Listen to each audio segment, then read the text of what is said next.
시작하겠습니다. 우리가 원운동에서 얘가 이제 구심 가속도가 구심 방향으로 가속되고 있으니까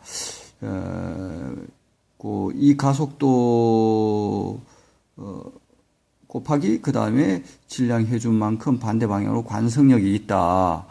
그렇게 설명을 했습니다. 그 관성력을 우리는 이제 원심력이라고 합니다.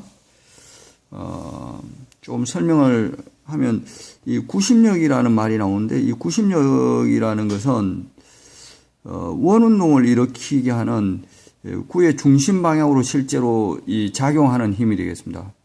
원의 중심 방향.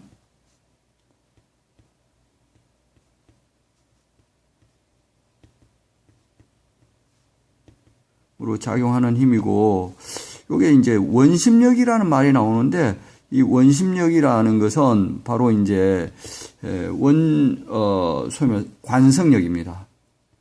원운동이 가속 운동이기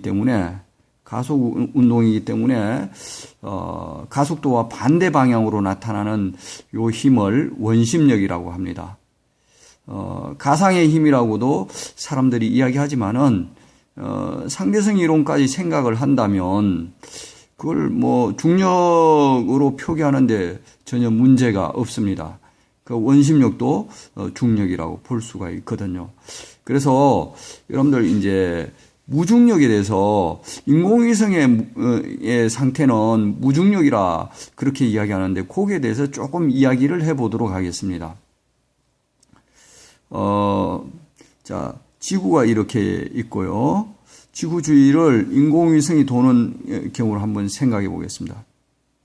인공위성이 이렇게 지구 주위를 돕니다. 그러면 인공위성이 이 지구 주위를 돌고 있을 때 지구 중심으로 생각하면 인공위성이나 인공위성 안에 있는 사람은 지구 쪽으로 원운동을 하고 있으니까 지구로부터 이거 중력을 받는 겁니다. 중력을 받아서 원운동을 하는 겁니다. 예. 지구의 중력을 받아서 지구의 중력을 받아서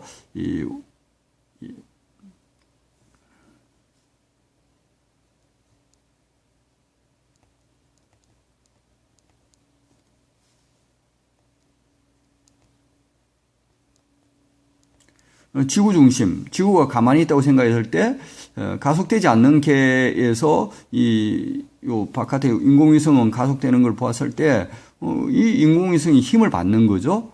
지구 중심으로. 그렇게 그래서 구심력을 이제 중력이 되는 거죠. 그 중력을 받는 운동이 되고요. 인공위성을 중심으로 인공위성을 기준으로 한번 생각해 봐요. 여기도 지구 중심이라기보다 지구 기준이라는 표현이 더 적절하겠습니다. 인공위성을 기준으로 한번 생각해 보면 얘가 어떻게 되냐면 인공위성이 원운동하고 있으니까 인공위성은 이게 가속계라는 겁니다. 가속계. 예. 가속계에서는 관성력이 가속도 얘가 가속되는 것만큼 MA만큼 반대로 있는 거죠. 그러니까 원래 이제 얘가 지구 중력을 받아서 지구 중심 방향으로 중력을 받는데 그 중력의 크기는 얼마냐? 이 중력의 크기가 얼마죠? 중력의 크기가 거리 제곱에 반비례하고 질량의 곱에 비례하는 이런 중력을 받아서 요게 F가 되고 요거에 의해서 얘가 MA 가속된다 이렇게 볼 수가 있습니다.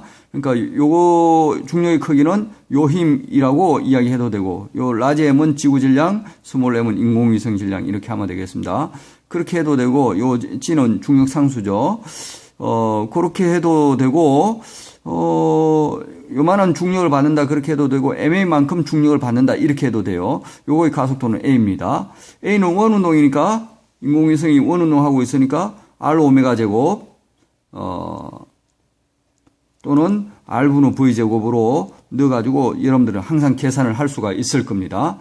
그렇게 되는데 어쨌든 MA라는 안쪽으로 중력을 받는데 인공위성을 기준으로 해서는 얘가 가속도가 A니까 관성력이 MA만큼 반대에도 있어야 되는 거죠. 소위 말해서 원심력이 MA만큼 반대 방향으로 있어야 되는 거예요. 예. 그러니까 인공위성을 기준으로서는 얘가 아래로 중력 MA 받고 또 관성력도 반대로 MA 받아서 얘는 합력이 제로로 보아지고 그러니까 이 무중력이다. 그렇게 표현하는 겁니다. 예.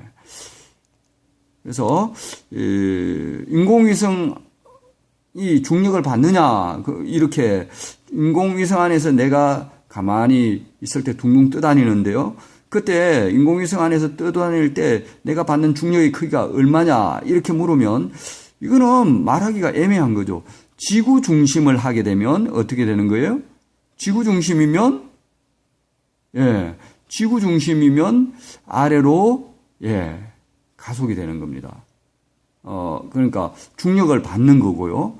지구 중심이 아니고 인공위성을 기준으로 하면 이거는 무중력이 되는 겁니다. 여러분들 자이로 드롭도 또 마찬가지입니다. 자이로 드롭 같은 경우에